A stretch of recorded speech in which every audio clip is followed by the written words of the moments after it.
Today.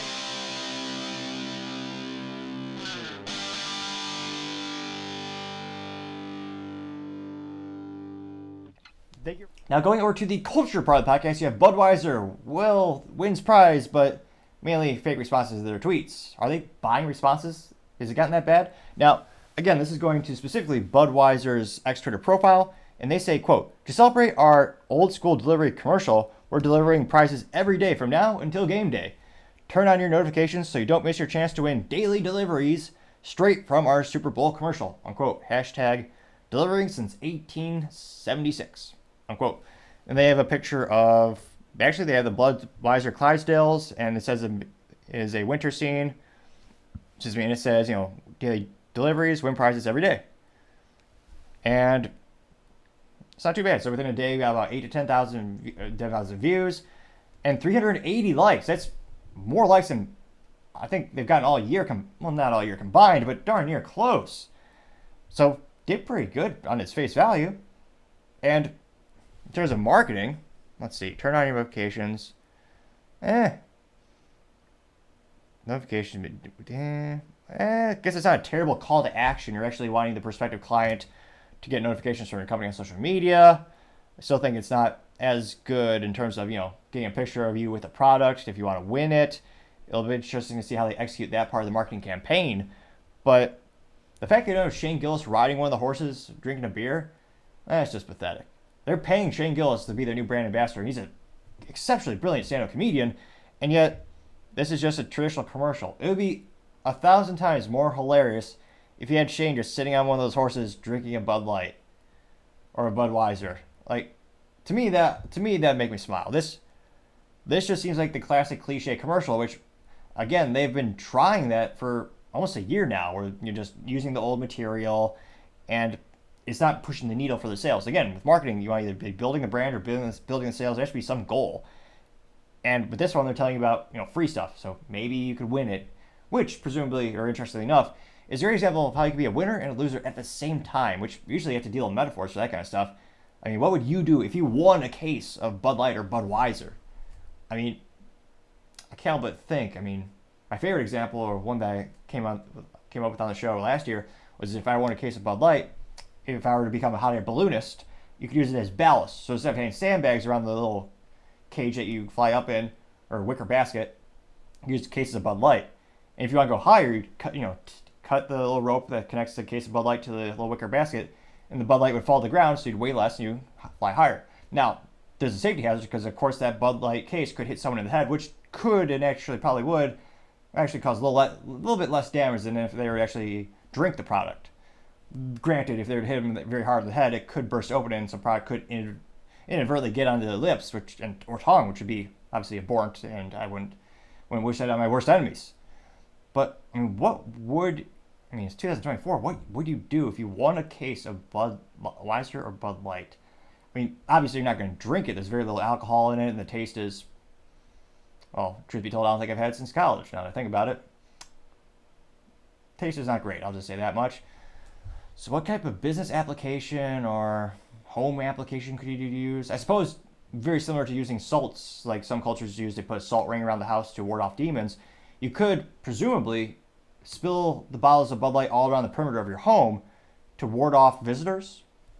Because, I mean, if you had annoying family members or, neighbors you want to talk to, that would act as a barrier, because everyone with a modicum of nostril or throat or tongue, mechanisms and abilities, they'd be so viciously disgusted if they would come close to your home and they would smell that, remnants of Bud Light on the ground. They'd turn around and go away.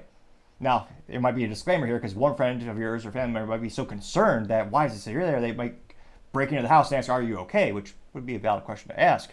But nevertheless, let's dive in the comments and see, what do other people think, or in this case, not so much think. Now, I say that because I did a little bit of free research, and most of these people, I don't know if they're fake, but I kind of suspect many of them are. Because again, interestingly enough, Bud Light is, Budweiser is, what's a nice way of saying half-assing? They're doing half of it right. So the first many responses they are taking the time to respond to. However, they don't like the person who responds it, which, granted, in full transparency, I didn't like these people either when I read their comments.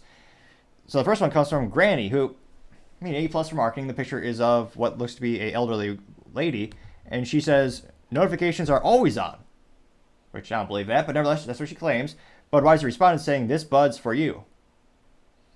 And someone liked the Budlight response, or Budweiser response, so presumably it was her, but they didn't like Grandma, which, how heartless is that? You didn't even like Grandma, Budweiser? You couldn't take 1/1000th of a second to like that? Mr. or Mrs. Marketing Representative at Budweiser? Really? I mean, my fans are the best. They always take at least 1/1000th of a second to like this video. At least, presumably, I hope so. It'd be really awkward if this video got 0 likes. I mean, statistically speaking, it'll get at least 1. Maybe 2. Hopefully. Fingers crossed. Don't let me down, folks. But nevertheless, let's look at the profile of Grandma. Joined in 2013, 336 followers. So it's not like it's a jump. It's not like it's an overnight created account. She says, "I'm married, great grandmother, and I love entering sweepstakes." That might be the most accurate description I've ever heard. Because she's saying right there, "I love entering sweepstakes." And maybe this is her hobby. And I look at everything she's tweeted or retweeted. She wants to win gift cards to, what is it, Target? Whoever. I've never heard of anyone wanting that, but nevertheless, that's a thing. She wants to win a Rockstar Energy fridge. Grandma wants to win that? Really? Grandma's asking for a stroke. That's probably one of the most unhealthy things you could possibly consume, especially when you're older in your age. She wants to win Jason Aldean tickets, which, yeah, those are a thing. Wants to win Disney, what's this, swag, like a cup? Amazon gift cards.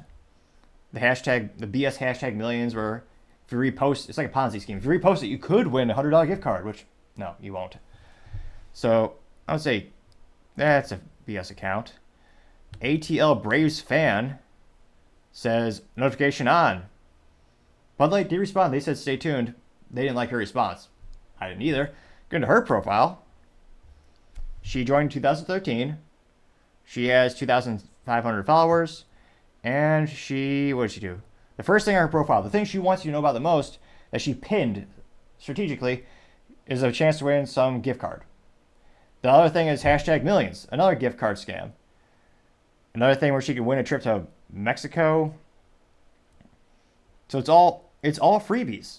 And again, these are unverified accounts as well. They don't have blue checkmark. They're not the cool blue checkmark club like me. Very exclusive. Only a couple people can say they have that. Ha! It's a joke. You just need a credit card and ID. Detroit. Let's go to this profile. They said on.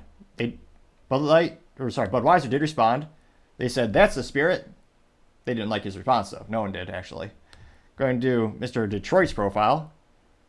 He has send drinks to his, handle. He has joined 2020, has 1,400 followers. And it's the same crap. Some of these promos are exactly the same. It's the same hashtag millions. It's the same, sports ball show that gives a gift card every episode. And scrolling through is just more free crap.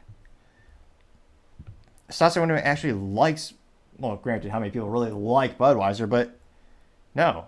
Going to another one, comes from Jennifer, another unverified profile, and she said, quote, "I had notifications on all year." Budweiser did respond saying, "Now that's dedication."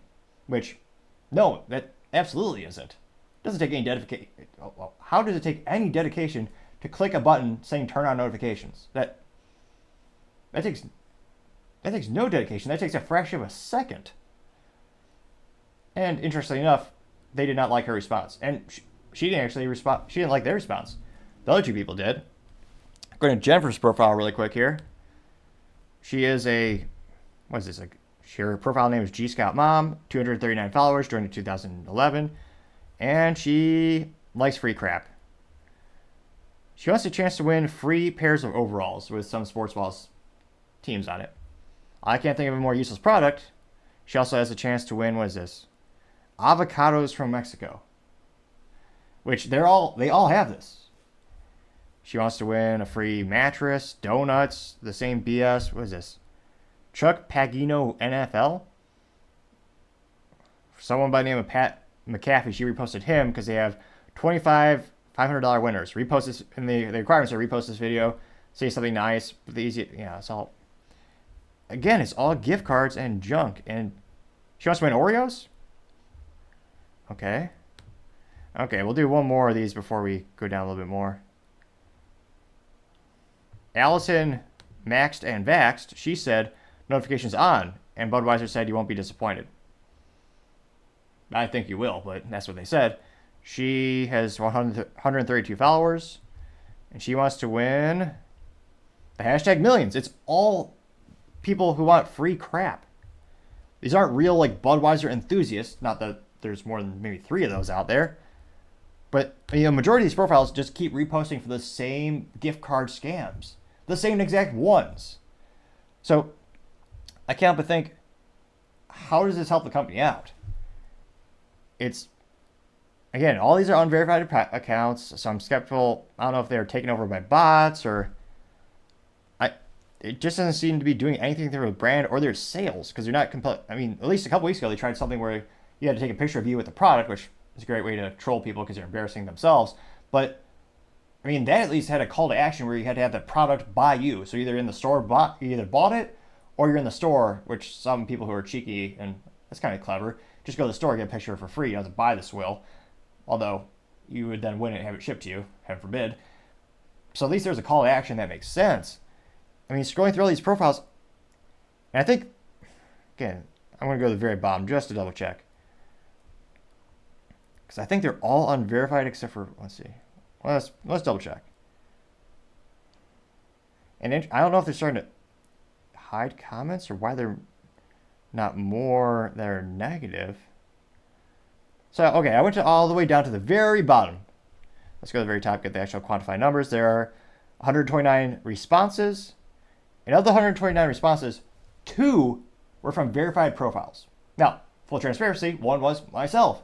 Which I simply said, nearly all the responses are from unverified accounts who only retweet for free stuff. Interesting.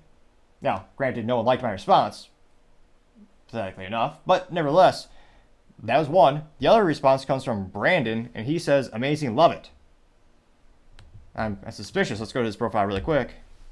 Brandon says, I love tech and reviewing stuff, the official account.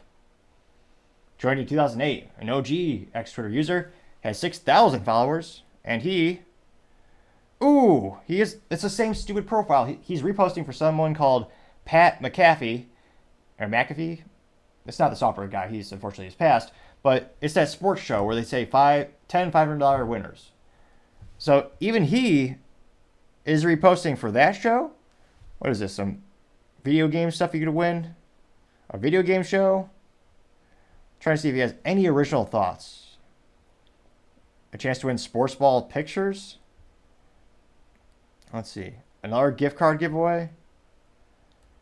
So again, only response from someone who doesn't actually want free crap was myself. Now, granted, no one liked my response, but nevertheless, it exists. It's out there. So, yeah, Brandon wants a free Razer laptop. It's just... So again, is this compelling marketing? Is this building the brand? Is this increasing their sales? Now, it is interesting, culturally speaking, there's not a lot of negative responses. Usually, the ratio is about 50%, maybe 60% negative responses for Bud Light, for Budweiser, even that specific Twitter profile. I'd say the negative responses are usually, I would say, 25 to 35%. They're still consistently there. Now, interestingly enough, they really weren't present at this one. So, I don't know if that means there's a shift where, culturally speaking, people are starting to boycott it less. I mean, last week they hired Shane Gillis as brand ambassador. I'm pretty skeptical that there's a big cultural shift around this specific Bud Light boycott or topic. I kind of just think, I don't know, it's interesting. Why is there so much less engagement from negative comments?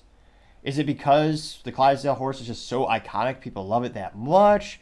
Is it because it's not talking about really the other brands, Bud Light, which is the one that's getting the biggest hit from the Bud Light boycott? The sales for that week over week are down about 30%. Budweiser is around 12 to 10%. Then Michelob Ultra is down around 3 to 5%. Of the 40 plus beers in the Anheuser-Busch InBev portfolio, those are the top 3 that have been hit by the boycott thus far. So it's very interesting, and maybe it's a shift, but I don't know. I just think maybe this tweet got away. Let me know in the comments if maybe you think differently. As always, it'd be fascinating to hear what you have to say.